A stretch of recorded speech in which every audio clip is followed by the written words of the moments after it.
We're now being joined by, again, panel 2. So Mvemba and I would like to welcome our colleagues, starting with Kristen Mackay from St. Lawrence University, who has joined us here at Brookings before in various events with the Africa Security Initiative, and she's an expert on democratic governance and political transition with largely a focus on this part of Africa. So delighted to have her expertise. Sasha Lesnev is at the Enough Project, where he has been instrumental in calling attention to the need for better monitoring and better discipline in how the international community handles the mineral trade, especially from war zones such as in eastern Congo, trying to avoid the kind of corruption and the kind of cycles of exploitation, corruption, and violence that have afflicted countries like DRC. And again, glad to welcome him back to Brookings. He was part of a panel in the fall where we had actually invited Felix Tshisekedi, and who could not make it, as it turned out, but we tried to have a good conversation without him.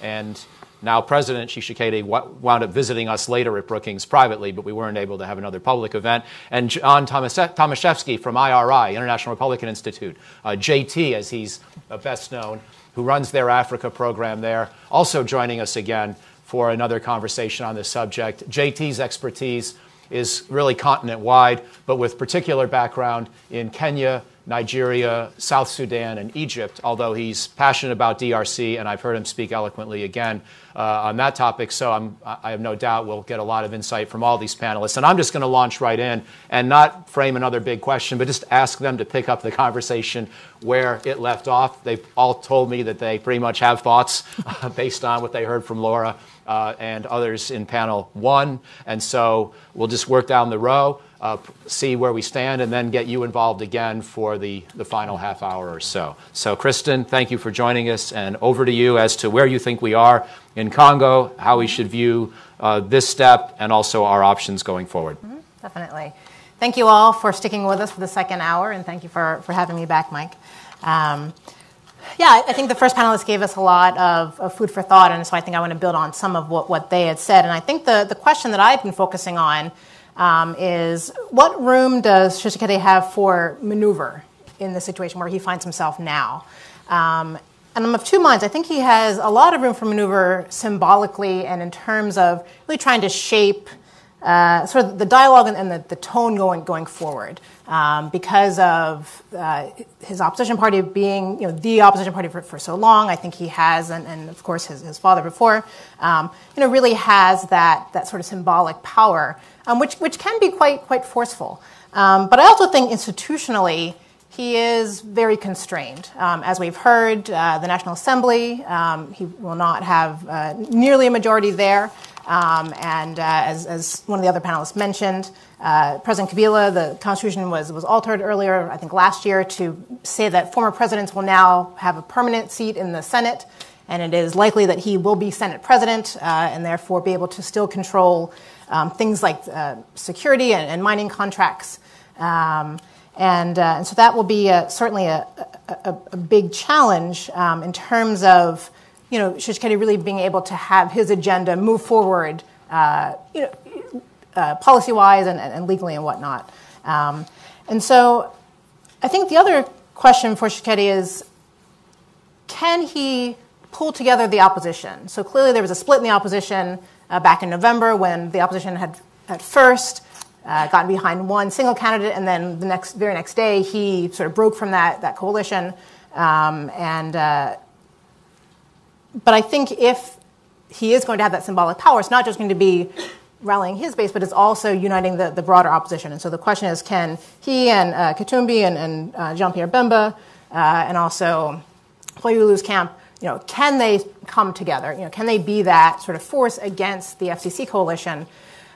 Because I think if they are able to do that, you might see some MPs in the FCC coalition start to defect. And this has certainly happened in other contexts.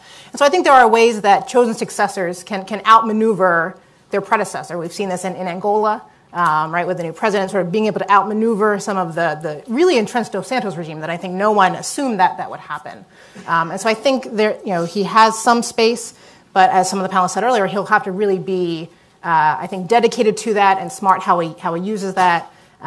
Because Kabila certainly does hold a lot of the, sort of patronage power, the levers in, the official National Assembly, the Senate. And I think another question, too, is who will be able to control Seni going forward, right, for the next election? I think that's certainly a big question. Can Tshisekedi gather control or gather sort of influence in that body? So that would be something to look forward to as well. Thank you. Sasha. Great. Thanks a lot, Mike, for organizing this panel once again on Congo. And I considered declining because the last person who declined the Congo panel became president. So, well, gee, maybe if I decline this one, I'll have some really good luck. I don't plan on running anywhere. But anyways, yeah, thanks a lot to those on the first panel. I mean, I certainly agree that this is an important step. It's not one that anyone expected. We sort of had our different scenarios laid out, and this was not one of them. I think that it's an important historic transition. However, I would not use the word democratic because, according to the leaked electoral results and the Senko observation missions, that the person who won got 19% of the vote compared with 58% or 59% that Fayulu got. And then, of course, what happened in Parliament as well. So I think first and foremost, there need to be consequences for that. We can't ignore this and just, move forward with this process and engaging the president. Of course, we need to engage him, but there need to be serious consequences. The United States, has undermining democracy as one of the prongs in the sanctions regime and the executive order. The U.S. made a number of statements saying that, highlighting that aspect and that actors will be held accountable. And so I think that really needs to take place, regardless of whether we engage the government or not, which we clearly are. I think beyond that, it's really important for the U.S., European Union, the African Union, neighboring African states to really shift lenses to address this kleptocratic state that has taken over Congo, for the last several decades, really. That has worked very well for certain elites and increasingly so under the Kabila regime, and as well as the foreign roles in that. It's not just Congolese elites who are profiting from various corruption that's happening. It's various external financial facilitators and supporting the Congolese efforts to reform that system to really combat corruption, to create much more accountability. And frankly, the United States and Europe have, and we talked about this on the previous panel, a lot of actual leverage to use to push for those reforms and empower and leverage the reforms that the Congolese are pushing for. So I think that there should be two kind of main goals to U.S. policy in particular. One is to help create accountability for financial and human rights crimes that really has never been the case. It just started with sanctions against Dan Gertler and his network, but really very little consequence for the kind of mass theft that has happened in Congo for decades. And secondly, to use the financial leverage that we have to push for some key transparency reforms that great Congolese civil society organizations have pushed for many years. So I'll just give a couple of examples. Getting the state-owned companies, Gécamines, for example, to publish their annual financial audits. Global Witness and the Carter Center documented that $750 million went missing over a 3-year period from Gécamines, and no one's ever been held accountable for that. And Gécamines, although they started a nice campaign last year against international NGOs, never actually published any of the data to disprove that. Secondly, requiring extractive contracts to be published and subcontracts. We know from bloodhound journalists, let's put it that way, that there's been a lot of corruption in subcontracts and contracts, and yet the Congolese government has not followed through in its policy, supposedly, of publishing those. The China contract, $6 billion, has also not been published. Thirdly, to establish a real criminal accountability mechanism. Congolese civil society groups, hundreds of them, called for what they called mixed chambers a couple of years ago, and the Congolese justice minister at the time said, yes, great idea, and then nothing happened.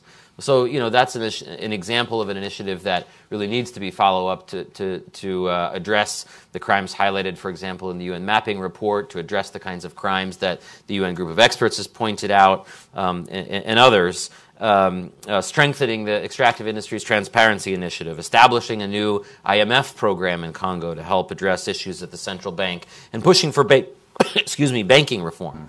We in our investigative initiative, The Century, have highlighted a number of corruption issues at banks. So how can the U.S. and Europe and the African Union do that? Obviously, it's not up to them to make those reforms, but we can leverage the Congolese effort to do that, either by the new president, Tshisekedi, or Congolese civil society efforts by putting corrupt actors on sanctions lists and the companies and the networks that they control, by issuing anti-money laundering measures, such as those under the Patriot Act 311 and 314A, that can really stop the proceeds of corruption from coming through to our banks. Because the reality is people are transacting in U.S. dollars and euros, and they're sending their money to our banks and to their correspondents. And lastly, to prosecute those where there is U.S. jurisdiction for corruption. So there's a U.S. DOJ investigation right now into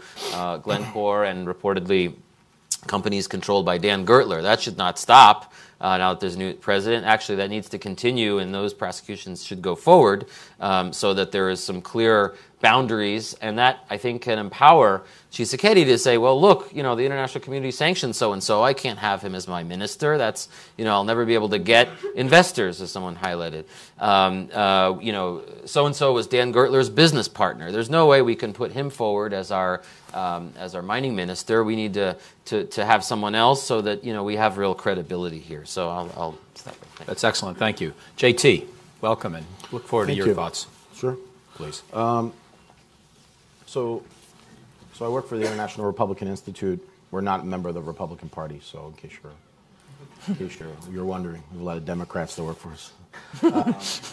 But we're part of the National Endowment for Democracy family, and that family really represents in many ways what the pride and the power of the U.S. system. And when you're talking about the National Democratic Institute, the National Republican Institute represents this two-party system. Center for International Private Enterprise represents the value of private sector in a democracy, and certainly the Solidarity Center in organized labor. And in our work, collectively as institutions and certainly as IRI in Africa, we see a lot of elections. I'm leaving in just a few days for Nigeria's February 16th vote. We also watched very closely what happened in Zimbabwe. We were on the ground in DRC. We were actually accredited. They said no Americans were accredited. We were accredited. We didn't see too many polling sites because we didn't have a lot of ability to get out. But I think when you look at what we saw on the ground and seeing the issue of credibility, and that's what we're really trying to assess when we go into an election is, and by the way, it's not just election day.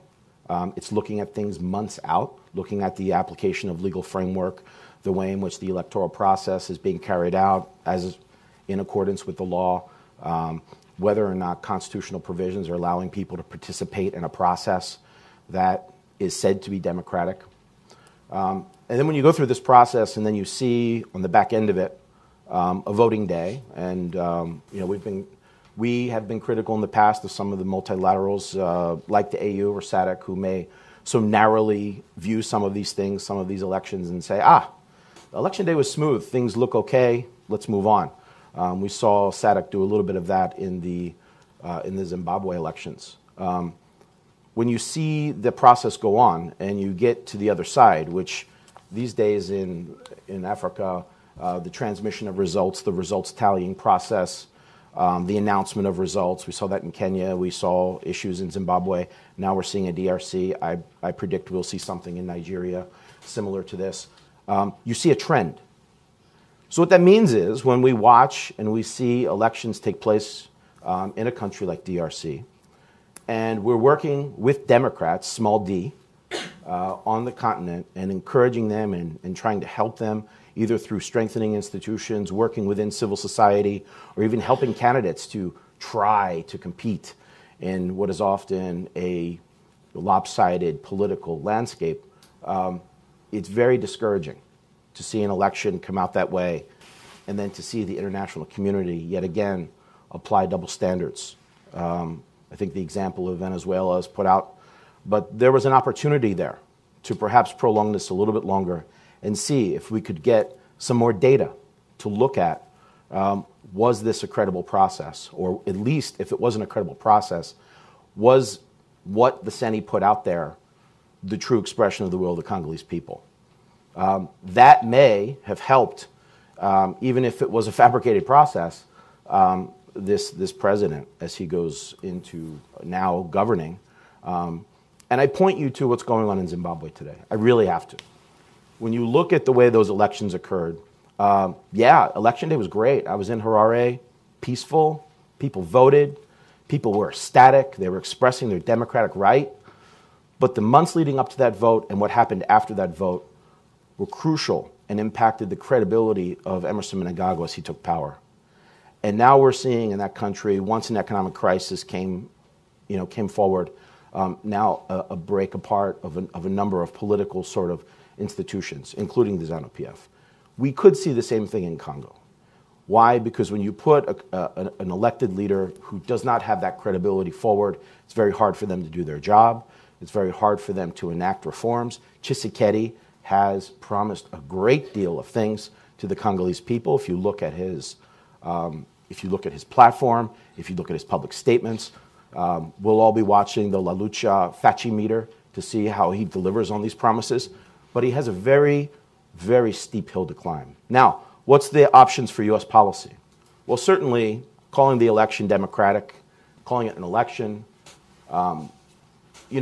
probably doesn't help, because certainly as I go into Nigeria, and if there are problems there, Nigerians will turn to me and say, but you people, you said this Congolese election was democratic. Are you going to apply the same standards to our election? As people who are working on the front lines of promoting democracy and supporting that, trying to counter the rise of Russia, China, and other authoritarian models in Africa, it is a very difficult thing to do. So the U.S. policy, yeah, you have to support Tshisekedi now. You have to invest in building institutions. You have to create the Congolese presidency to not be the be-all and end-all to the running of the government in the country. That you have to have these thousands of newly elected legislators, these provincial leaders, these local elections that will eventually happen, we hope will happen, that have never happened, that we now hear from the CENI that has very little credibility, that they're going to hold. Can we make improvements? Can the U.S. push for those improvements? Can we help, if not foster very strong, credible leader at the top? Let's see what we can do at the bottom of the process. And there are a lot of opportunities there that are going to come up in the months ahead for the U.S. to do the right thing, to hold Tshisekedi to his word, to his promises, to call out human rights abuses when they occur on both sides, and certainly to support some of these thousands of newly elected leaders in the country. Fantastic. Mfemba, do you want to comment here? And then we're going to go to you. I've got one more question for later, but I'd rather get the audience back involved as well, so I'll hold off. But please. Thank you. I just want to add to the entire spectrum that has been presented here. SSR, security sector reform, is key. The fellow from the Belgian embassy, this is where the EU can be useful here. The Congolese government, the outgoing government, likes to talk about sovereignty. They only talk about sovereignty when they're being pressured to do something that is important. And the international community, EU has gone along with them. I think in the case of the US, we have the lay vetting legislation in this country. Felix is interested in working with the US. So there's room now Been published. that we will help you restructure the military. These are certain things that we need to do. And we need to be stern with this thing. In the past, ERSEC knew that things were not working in DRC, but we continue giving money. I mean, billions of dollars have gone into security sector reform in DRC. And over 20 years, there's still no army that is adequate and professional and all that. The US was engaged in training 1 battalion. As soon as the Minova crisis happened, the US pulled out. I think we should not be that skittish. I mean, armies commit violence. That's what they're for. So we don't withdraw from helping them. We continue to work with them so they don't do the negative stuff, the abuses that we will not want them to do. So I think on the SSR level, we have another opportunity now to really force Felix and say, if you're going to be president, the Ministry of Defense is a regalian function in DRC, so it belongs to the presidency. He might not control the parliament, but he should be able to put order in DOD, the Ministry of Defense anyway. And there's room there for both the EU and the US to engage. Thank you. Okay, so let's go back to you. We'll do again 3 or 4 questions at a time. We'll start back with my friend Scott, and then we'll work forward. Good morning, Scott Morgan, Red Eagle Enterprises. I do security and threat analysis. President Tshisekedi has already announced plans to ask for the international community for assistance to deal with the militias in the East. How does that look in your viewpoint? And the second question is for Sasha. I've heard you mention all of the available sanctions that are available that could be used. I was wondering what you thought about using the Magnitsky sanctions against some of the perpetrators in the DRC as well. Thank you. Okay, and let's take another hand in the far back row. Yes, please. Hi, my name is Christian, and I'm from South Kivu. I go to GW Law. I'm wondering, just to piggyback on the last question, or the last segment, you mentioned bring U.S. intervention, military intervention into the Congo. Obviously, there's a big security issue with regards to rebel groups from different regions, different countries, and from Rwanda, Uganda, Burundi, and South Sudan, all in the Congo right now. And I'm wondering what kind of intervention are you looking to have the U.S. engage in the country? Obviously, there's a lot of regional instability that needs to be worried about.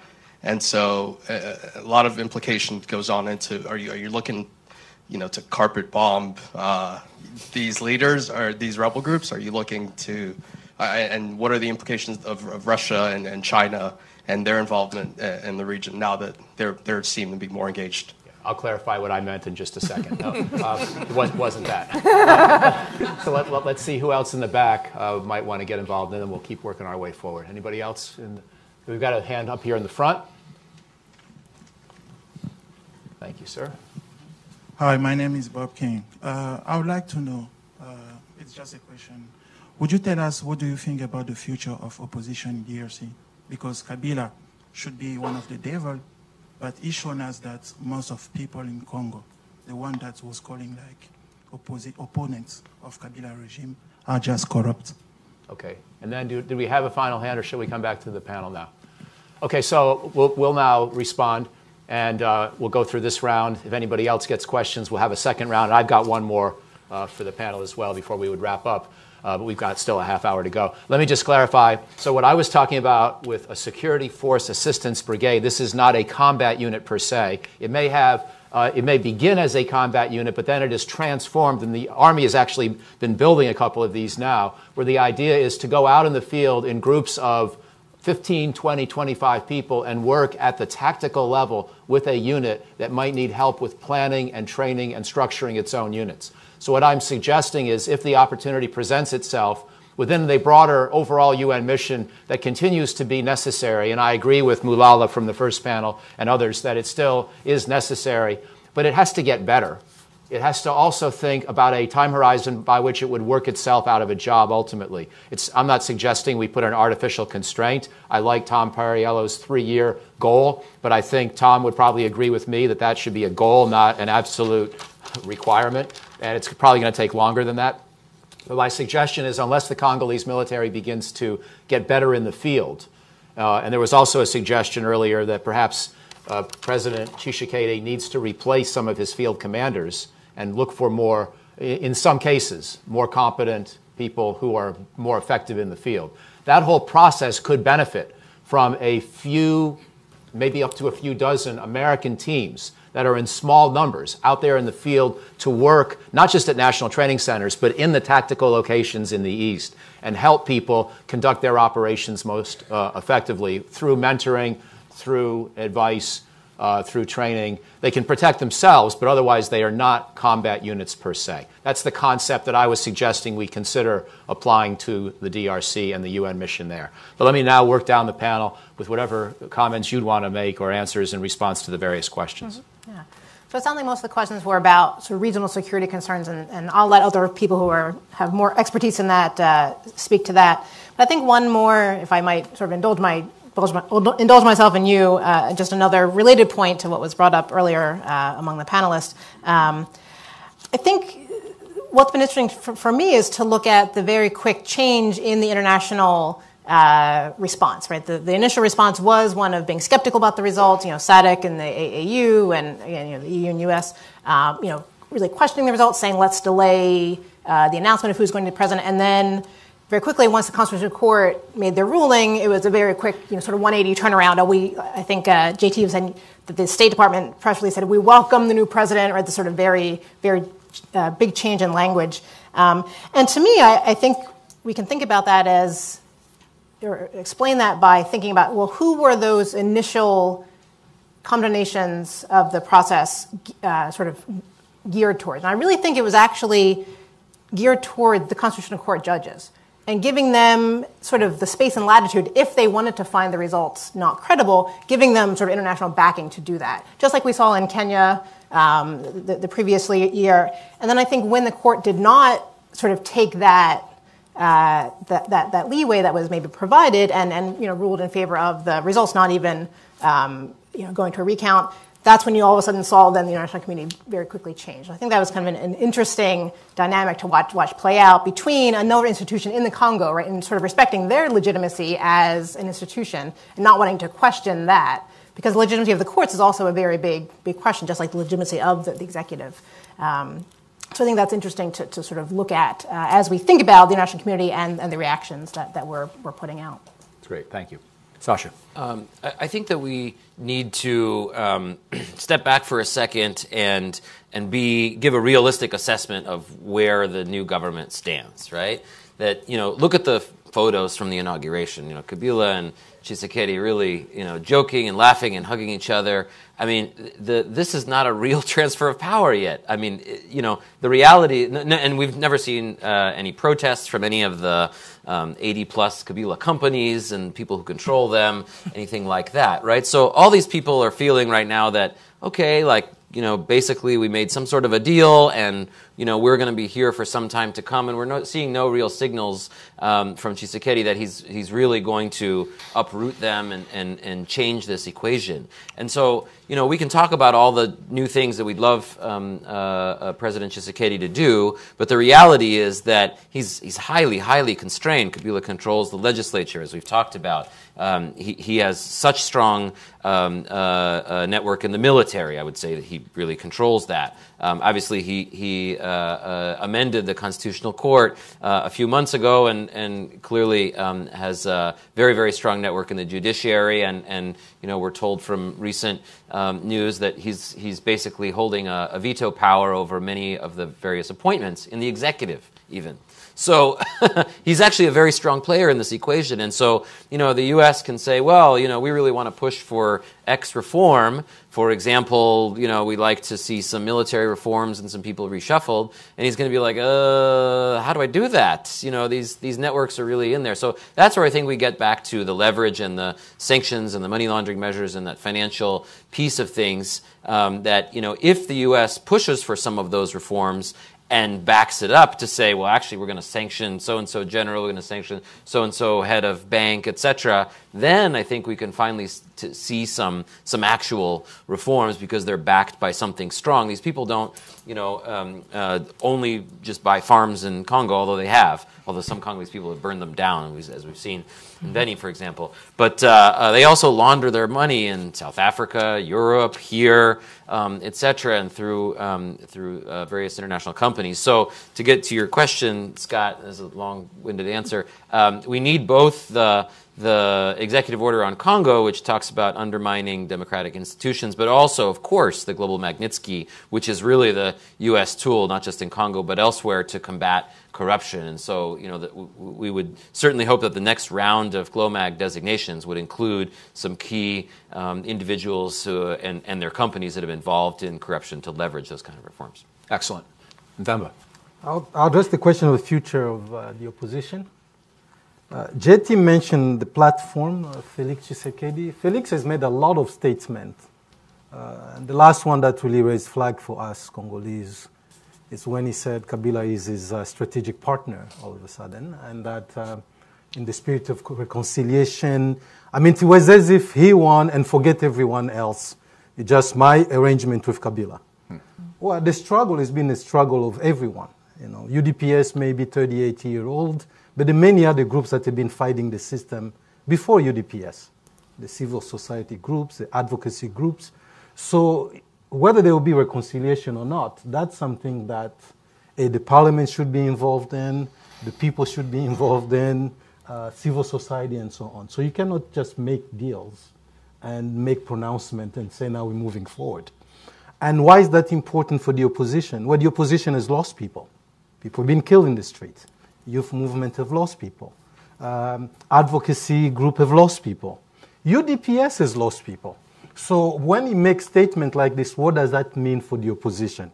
Does it mean you're going to work the same way it was with Kabila? Because now we're all friends, we are democratic partners?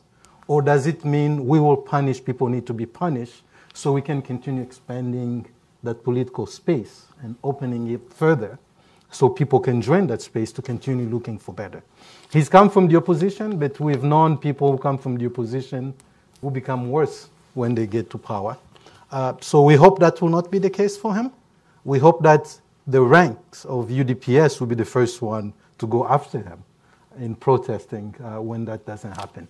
As far as the other side of it, I think groups like IRI, group like NDI, and other groups in Europe that have been engaging the opposition should continue engaging them and continue insisting on the opening of that space, but also giving skill set. I think one challenge in the opposition DRC, or elsewhere really, is one thing to protest, is another thing to organize in terms of where you can be effective in parliament. Opposition is not just in the streets. Opposition should be... In the DRC, there's this space actually where most of the laws in DRC comes either from civil society or from the opposition. The Kabila majority is not known for conceiving laws and pushing them through. It's the opposition and civil society that push that. So there's a lot of room to... there's a lot of future for for opposition in DRC. I've been going back and forth with a lot of my Kenyan friends who are in the Jubilee government. They're very proud to have Uhuru Kenyatta attend the inauguration. Their view is, listen, the court spoke, you Westerners, you people, you must respect institutions. And I think Vemba makes a good point. The institutions exist, but they require a great deal of capacity building. If we're going to talk about what the U.S. can do, it is to look at those institutions and seeing how ever imperfect this leader is, providing him with some room to do something that is not just driven out of the presidential palace, but can be done by others within the government and other institutions. And that starts with the Seni. That starts with a highly corrupt, very opaque, and unanswerable Seni chair who needs to be held accountable for violating several clauses of the electoral law, the Constitution, and who has a lot of questions to answer about procurements and other things. Then, looking at things like the judiciary, I think political parties is another piece in this. I'm not saying create more. I mean, what are we at, 700 now? I think that's the last number. I mean, when you tell, we always think it's ridiculous that Nigeria has 91 committees in its National Assembly, but 700 political parties is a new big number in Africa that we look at and we say something, you know, there's a need for some reform there. But there are things on its books. I mean, Congo has good laws, by the way. They have a good electoral law. They have people who are there to enforce those laws. So it's working with them to do that. There's political party financing that can be applied that's never applied. You can have these local elections. And again, I go back to this issue. To build democratic culture, you have to give people access to something.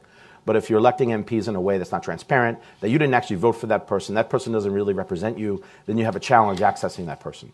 So looking at, let's find some of those democratic champions on the ground. Let's work with the youth. Let's work with civil society. Let's get them to engage. Because you're right, Vemba, the street is not the way in a system like this where you're transitioning and you're trying to move something forward. Without that, you're going to continue to have these major setbacks when it comes time for people to make hard choices. I would just put one big plug in. I think we're always trying to wonder, how do we invest in elections to make elections better on the continent. I would say the domestic observer groups did a heroic job, while imperfect in many ways, from a technical level, a political level, and other levels, that they were there, they were present, they delivered fairly good and reliable information, and an investment in that and working with civil society to strengthen that will also help to ensure that elections in Congo at least have a stronger watchful eye in the process. We're thinking right now about how we'll do this in Ethiopia. We haven't had democratic elections there in a long time. Even building that from the ground will be a massive undertaking that will require several elections to finally get a group that's skilled enough to do this. I think we have some groups that can be invested in so that as this process goes forward, the next election will be forced to be better. I think this comparative perspective is really helpful, both for drawing lessons, but also realizing how whatever happens in one country will reverberate and echo elsewhere. So I have a couple of questions before going back to the audience for one last round, and starting with maybe JT and Kristen, but they're about this broader question of linkages across countries. And one, when we think about the relationship between Tshisekedi and Kabila, I can't help think about Medvedev and Putin. And it leads me to the question, of course, Medvedev served one term and then Putin came back. And Putin not only came back, he came back and he changed the constitution to allow for longer terms, and it smacks of Kagame without the virtues of Kagame. But the question is, should there be a stronger international norm in favor of 2 terms lifetime, the lifetime limit, rather than 2 consecutive terms? I realize it's not our job to write everybody else's constitution, but should we try to use our influence, our assistance, our sanctions, our economic blessings and investment opportunities and everything we have in sort of terms of soft power and economic power to try to push for a norm that 2 terms lifetime is enough? And that's one big question, which people may or may not want to comment on. The other, I'm also struck, one of the reasons why I'm 51% optimistic is, again, I just still can't quite believe we got this good of an outcome as bad as it is. And, I lived in Zaire 82 to 84, and all the rest of us have watched this country suffer for decades, and I did not predict as good of a last year with a new leader who is the scion of a great dissident and human rights and civil society campaigner in Congo's history being president. So it's a bigger opportunity than I expected, which makes me ask, even though I hear all the critiques of how a rigged election can't be a good thing and it reverberates in other countries, do we need to also think about how do you incentivize the Kabilas of the world to step down? And my guess is that Kabila was petrified of the lead candidate, Fayulu, winning because he had said publicly, I believe, that he would have prosecuted crimes that he uncovered. There was certainly an expectation that Kabila and his cronies would have been in the spotlight. Now, we might say that's appropriate, but Kabila's not going to feel that way if he has anything to say about it. And somehow he sort of did an unsavory deal here, but he did a deal that got a better guy in power. And apparently there might have been an agreement that there would not be prosecution and maybe even a Medvedev-Putin kind of thing down the road. We'll find out. So to discourage that, my second big question, should there be a norm that basically when Kabilas of the world are facing the possibility of elections, that they get some degree of immunity? Maybe not complete immunity. You don't want to allow them to just go out and commit mass murder with absolutely no consequences, but some degree of limitations on what kind of retribution might be focused on them and their close circles after they step down from power. Because in the absence of that, it seems to me you need a miracle to get even as good of an outcome as we've gotten in DRC. And JT, I know you thought about this, and Kristen, so I could start with you two, and then anybody else who wants to weigh in as well. I can't wait to hear Sasha's answer on that one. I would just say this, listen, this very small, wonderful country that was a major example and helped our work extraordinarily across many African countries was the Gambia, right? You have this election, this guy Yahya Jammeh gets tossed out at the ballot box in a process where Gambians vote with marbles. It wasn't as complicated, electronic voter machines. It was a simple process and a good one. And the ones that the Gambians liked, they liked that process. Mm-hmm. But as this transition went on, initially Jammeh comes out and says, I accept the results, everything's good. And then someone starts saying things like, yeah, we should put him to the ICC, we should deal with him. And then all of a sudden he's like, whoa, wait a minute, and then we know the rest of the story with ECOWAS and everything, and then he finally goes away. But even till today, the Gambians are going through this process of trying to reconcile this issue of what to do with Jammeh, right? Don't push too hard, but also this reconciliation commission that they've gone through and the investigations, it'll go on for a long time, and no one will ever be fully happy. I think when you talk about the issue of immunity for leaders, it's really up to the people in that country to come together and be allowed the space to come up with a process that works for them. I remember speaking with someone in one of the Gambian ministries at the time of this reconciliation process in the Justice Ministry, and he said to me, well, the Americans and the Europeans, they want us to go through this commission in the Sierra Leone model. We'll just do it. This is what they want. But we think we could just handle this by ourselves. We don't need all these models. We'll do it our way. So it's important that also that when we're putting those norms and standards out there, that we're trying to be as inclusive and encouraging as possible to bring those voices to bear. I think the other issue links to this issue of two-term limits. I think there are a lot of Africans in the crowd, and certainly who will watch this video and say, well, what about your members of Congress and your senators? These ones need term limits too in your country. I think that's also up to the people. And frankly, putting that in a constitution doesn't actually fix the problem, a la Kabila, a la a number of other people. You'll either not follow it, or you'll find a way around it, or you'll engineer an electoral victory that will give you what you want. So it is about broader reform efforts. There can be an encouragement that there needs to be term limits. Certainly as the U.S., we can talk about the benefits of that, whether or not you like the current and the former president and how that goes. But I think that certainly is something you talk about. I think in our work, when we talk about democracy around the world, we actually don't go into a country and say, the Americans are great, look at our... No, actually we say, we've screwed up a lot, let's talk about all these things. There's some dangers here. Maybe you should think about this. How can we help you, right? So there's a conversation that I think has to take place. But we also have to be credible when we go to the table and have that conversation, right? If we call an election and say the word democracy or democratic in a statement about an election that smacked of serious credibility issues, it creates a problem for us, right? And then when we are talking about these issues, we have to work through that, and it makes it even more difficult conversation. And then finally, I think the issue is there are positives in this election. You had a historic transfer of power. You had more polling units than in the last election. You had a voter roll that had more data. It did have somewhat of a biometric process. The evil electronic voting machines turned out to be not so evil, but certainly the full benefit of them have not been realized, and a lot of questions should be asked about their integrity. There are positives that come out of this election, and we should focus on them as well. Great, thank you. Kristen, over to you, and then Sasha and Mvemba. Sure. Yeah, I think JT brings up great points about, having these blanket prescriptions about two-term limits, full stop and immunity. Hard to make those blanket statements because I think context is specific, and like you said, with the sort of the will of the citizens of those countries.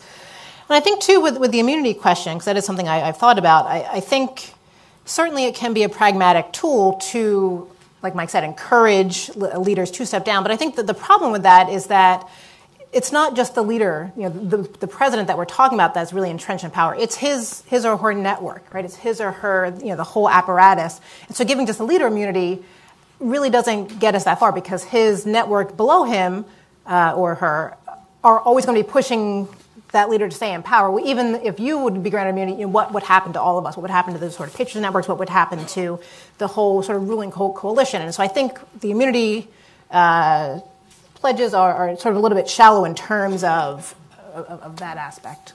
And by the way, just a quick aside as we go to Sasha, that's one of the reasons I thought the peace process or the UN process in Syria had no chance. Assad, first of all, wanted to win the war, and maybe he now has. But secondly, he wasn't going to desert the rest of his cronies and take exile in Russia for himself and leave his Alawite people to be slaughtered at the hands of as he saw it, of a group that might come in after. Just one quick point. I would also argue, how has Mugabe leaving Zimbabwe changed Zimbabwe's democratic fate? I mean, have we gotten something better or not? I think the Zimbabweans would have some serious opinions about that. Great. Sasha? Yeah, I mean, I think the incentive part is relevant, but I think that actually there have been a lot of behind-the-scenes efforts on that on Congo, and a lot of diplomats spend a lot of time thinking about that. I know there were a lot of active talks of putting him possibly in Tanzania or that kind of thing. I think that, what you said, Kristen, about his network, I mean, really, according to the analysis that I've heard, is that actually in the family, he's not the strongest one, that there are stronger members of the family who control more companies and, who actually are pushing him to do X, Y, and Z. And so the immunity for him, probably is a lot less relevant. I think that actually the more relevant part of this is the disincentive. I don't think that nearly the amount of disincentives in terms of like whether his companies would be allowed to continue to operate, whether they would be on sanctions list, whether they would be able to open bank accounts globally, whether people would trade with them, etc. I think that is actually we just scratched the surface on some of those pressures in the last couple of years, but not nearly enough pressure to actually change that equation. I think that if there were some very serious disincentives, at least from the international side, that we could see perhaps him being interested in some of those incentives, but I don't think we saw any real interest. I think there were actually some real options on the table for him quietly through some African diplomacy and so forth, but no interest in taking them. Thank you. Professor Desolé. I just think, it's country by country, like JT was saying. But in the case of Kabila, I mean, nobody got more time to negotiate his own exit. And we still fell at it. I mean, the guy stayed 2 years over time. Yeah. And the problem is, the longer he waited, the more crimes were committed. We had mass graves appear. So it was like he had the rope and he continued turning the noose himself. This is not an unresolvable. I mean, we have people like Jerry Rawlings. We have other people who step down, but they step down on their terms. They face similar situation, they step down.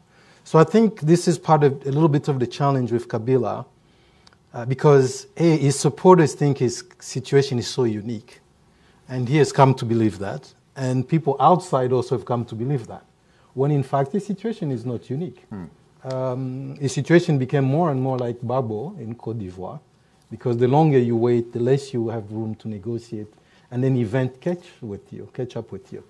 And I think in the Kabila case, that's the situation. So if the people had not taken to the streets, Kabila would still be there. He was not thinking about any exit. In fact, we saw that he tried to force somebody on the people. So I'm not sure if any of that stuff would have worked. In that sense, I think I'm more closer to what Sasha is saying. What are the levers that we can use to push this guy? Because he was just not coming to the table. In fact, he still not want to come to the table. Right. He want to stick around and be in the parliament. So somewhere, I don't know if he himself or people around him think they can play out everybody else. So outrun everybody, outplay for. But everybody can see him coming. And I think he doesn't realize that. So great. Yeah. Thank you. Okay, so we have time for one or two more questions and a final lightning round, and then we'll wrap up. And then, again, thank you and wish you well for the weekend. But start here with the front row. And is there anybody else also who has a final question? Okay, so we'll have these two, and then we'll come back, starting with JT, working down to finish up. Steve Landy, Manchester Trade. Those who know me know I'm a trade guy. I also work for Tshisekedi's campaign, but I hate to tell you, compared to how much money Mr. Katumbi has spent on the election, we spend very little. I'm very surprised about the one-sided nature of this whole discussion, because there were arguments on the other side, and I haven't heard one of them, and so on. The fact of the matter is that 66% of the time they had the decision in Geneva that ended up choosing as the candidate, Mr. Fayulu. The fact of the matter is that there was an overwhelming majority in favor of Felix, and we put Felix and Victor Kamiri together, you had 66%. Disappeared. The fact during the election, at least for somebody who did not seem did very poorly at the polls, he certainly was able to draw the large crowds, and his crowds were even larger than Martin Fayulu's crowds and so on. Yet at the end of the day, there's an announcement made, not that Fayulu got Shadari got X amount of votes, but that Felix got only 4% more than that. That's ridiculous. He has the biggest party. He has all the support. He had 66% at the beginning of the vote. What is Katumbi doing with all his money? How is it being spent? How did the NYU poll that first came out and identified and identify Felix Invicta with 66% of the vote. How did that suddenly change? And the guy, I think he had 7% at the beginning. I don't want to misquote me, but it was 14. How did he go all the way up to 50%?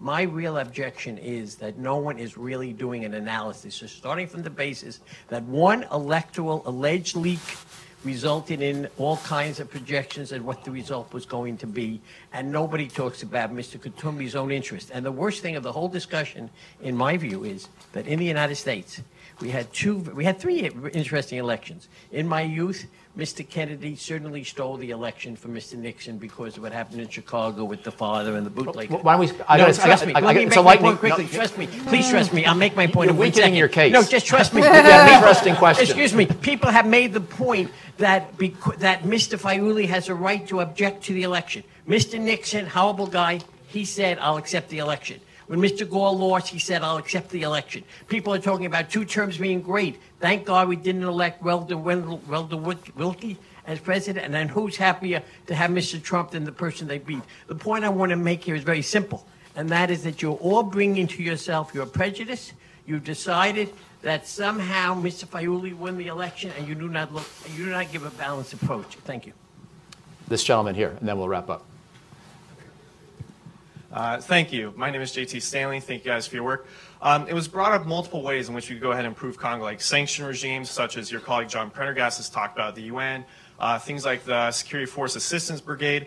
But it seems that the issue isn't so much having the right tools, but the will to use them. I mean, for instance, we've used Green Berets to go ahead and pursue the LRA with Ugandans in the past, and like the Security Force Assistance Brigade is essentially a knockoff of Green Berets. Like, we've used these sanction regimes before on like North Korea. The issue is there's not the political will in the U.S. to go ahead and actually execute, or in their national community, not so much a lack of the tools. So my question is, especially for for us in the audience here, is how do we go ahead and incentivize our own government to actually go ahead and use the tools that you guys have gone ahead and talked about? Thank you. Thank you. So, JT, you want to start? We'll just have a final answer and/or concluding comment, 1 or 2 minutes per person, please.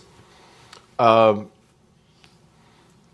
don't support Felix Tshisekedi. I don't support Martin Fayulu. I don't support Kabila. We looked at an electoral process. I work in 17 countries in sub-Saharan Africa. I have a unique job in Washington, D.C. I can look at 17 countries at once and see how these different processes play out. This was not a credible process. Was it a credible process? And I can talk to you afterwards about the multiple violations to the constitutional articles. I can talk to you about the electoral law. I can talk to you the way in which the process was conducted. All right? What we're dealing with here is a problem that will not just have an effect on the Congolese people, but will have a reverberating trend throughout the continent.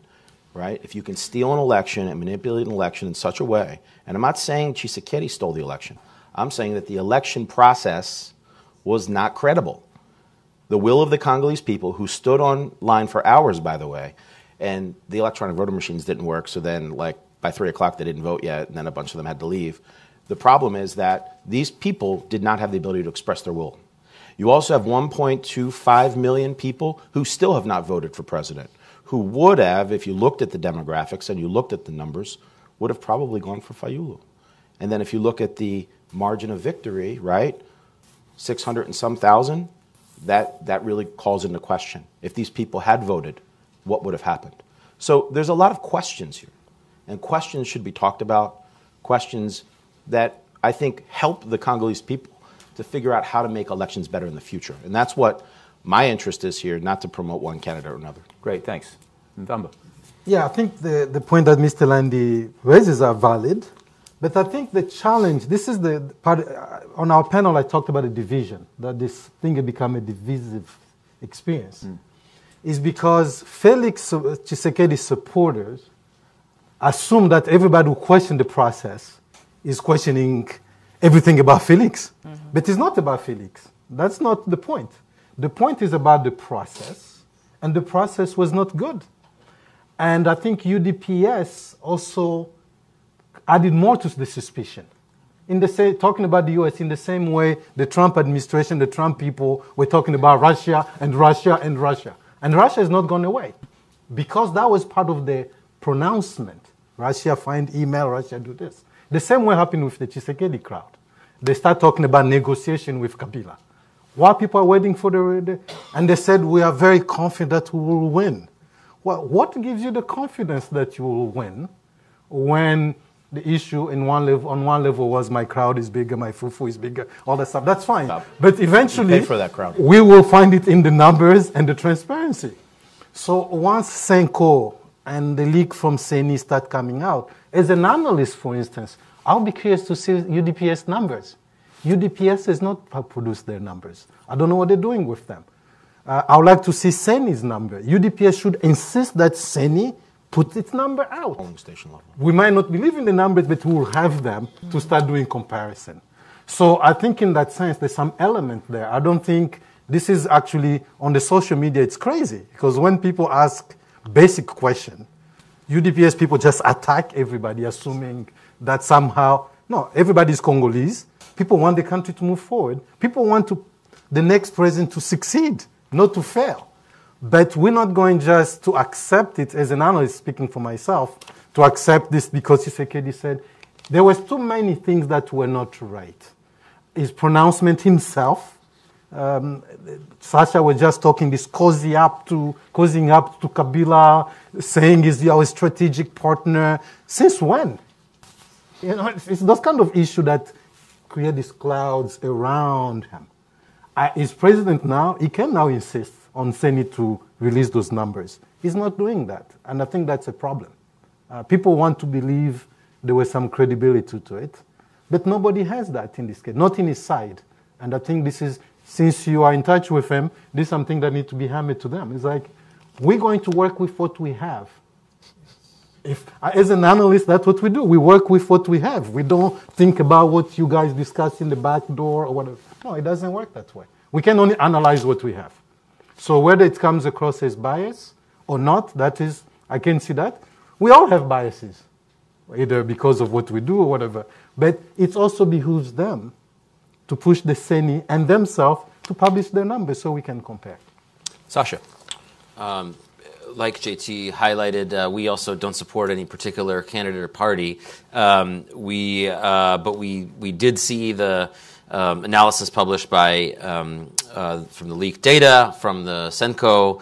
Also, there was a great analysis by Pierre Engelbert in African Arguments, if you haven't read that, who said that there was based on the data that was released or leaked, it was a 0.0% chance that Mr. Tshisekedi was actually elected by the Congolese people. And of course, the Financial Times article, which said that there was huge electoral fraud that took place. So I think that, my point is that there needs to be some accountability for that, and particularly the United States that has this issue of undermining democratic institutions and have made a number of threats along those lines to hold people accountable. This is the time to do so now, even though there is a new president and we are going forward to work with them. JT, thank you for highlighting your point. Yes, indeed. We do have these tools, and the United States does use them on Russia and North Korea, on countering terrorism, on stopping drug trafficking, etc. Look at what we're doing on Venezuela right now, for example.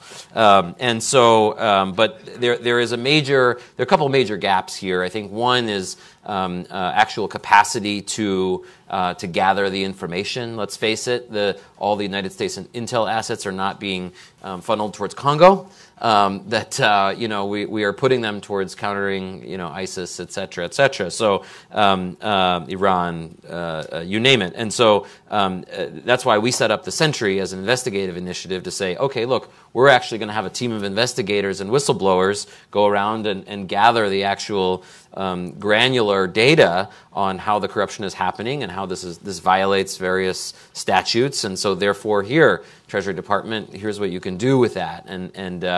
But the Treasury Department needs to do more of that in Congress. Is the flip side of that, needs to help resource them to say, actually, we really care about these issues. We're not just going to, of course, we're not going to ignore our national security priorities, but let's put a little bit more money on Africa so that we can investigate those things and do some of the things that you highlighted.